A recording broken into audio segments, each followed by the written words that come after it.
In this video, I'll be ranking my top 10 back exercises. This list focuses on overall development, so I might find an S tier exercise but only for lats, or S tier exercise only for mid-back. I will try to always have 2 exercises in each tier for the different muscles. Inverted rows. It's a good exercise, don't get me wrong, but scores low in almost everything except maybe accessibility.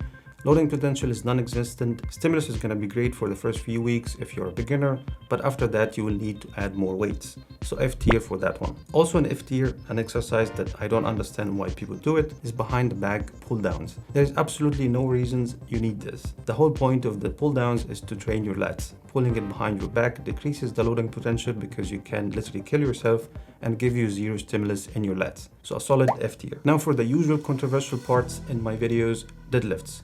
Let's talk about this logically. On accessibility, it's fine, all gyms have bars. Loading potential is great, you can keep adding weight. Flexibility is okay-ish.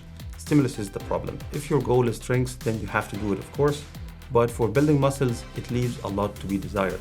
The stimulus to fatigue ratio is high. You can get more bang for your buck muscle building wise from other exercises. But again, if you enjoy it and you can part ways with deadlifting, then by all means, it's not a bad exercise. Next up, we have single arm rows. Now this has multiple variations that can make it a B tier exercise for sure, but the usual knee on the bench variation is scoring a bit low in safety. This twisting you get in the top of the movement can cause problems like hernia. And also from my experience, it's really hard to get a good muscle-mind connection doing this exercise. That's why it's a D tier. Now, if you want to make it a B tier exercise, which is great for muscle building, simply lean on a stack of dumbbells or lean on an incline bench. And keep your leg on the floor and just extend your shoulder blades all the way down and retract your shoulder to get a nice squeeze in your back. There's no need to twist at all here. Next up, we have humble rows. As the name suggests, it will humble you. So pick an easy weight here and progress slowly. It's a great exercise, I love it. The only issue is it's really hard to do progressive overload in it. When the weights get a bit heavier, it feels weird and the bench is pressing on your chest. It just doesn't feel good and it's hard to use strap, making it even harder to progress using weights, but it's very effective row exercise. So this is a C tier exercise. Next up, we have dumbbell pullovers. It's a great exercise. It will give you a nice stretch in your lats, but the only problem here is that it's really hard to set up when the weights gets heavier. It feels awkward to get the weights up, and I personally don't feel much activation in my lats when the weights get higher. So a C tier exercise. A bit of variation on this is to use the cable rope extension straight pull downs. It's a mouthful.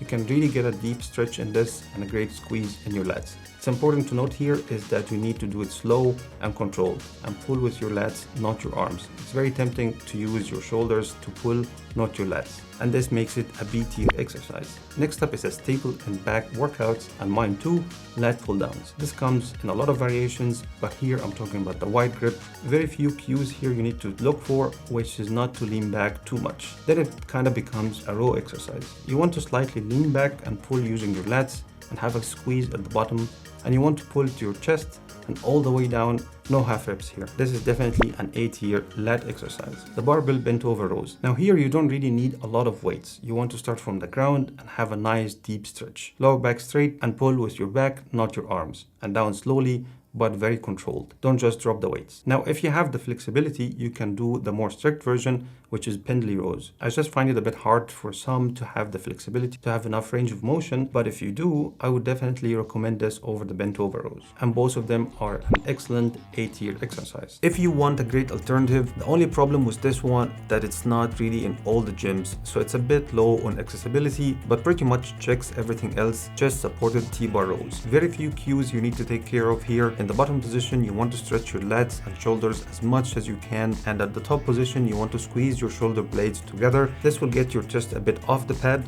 but that's totally fine. A solid A tier exercise. Now, one of my favorite exercises for lats are the lat pull down, but there's a better version. Funny enough, I don't usually do it in the gym because it's usually crowded and it's almost impossible to find a spot. The single arm lat pull down. Because you're leaning on a bench, the movement is so controlled on your lats. Important here is to go all the way up and have that lat stretch, and all the way down and have the squeeze in your lats at the bottom.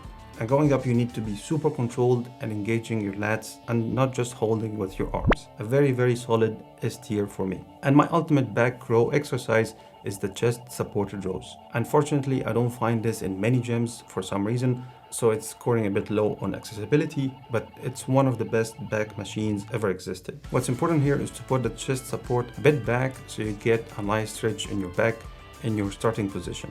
Again, pulling slow and controlled with your back and all the way back. It's easier to just use your arms. Resist this temptation. Then very slow and controlled, you want to go back and have all that stretch. Don't drop the weight, just go all the way until you touch the pad, then go back again. A slightly worse version of this, but still a great exercise if you don't have this machine, would be the seated cable rows. It's very important to keep your butt and lower back pinned on the bench. To get the stretch on your back, you want to stretch with your upper body, not your lower back and butt. Otherwise, you won't get the same stretch. Make sure to leave a comment with your best back exercise, or tell me you don't like me anymore because I ranked deadlifts in a very low tier. Love you guys. See you next time.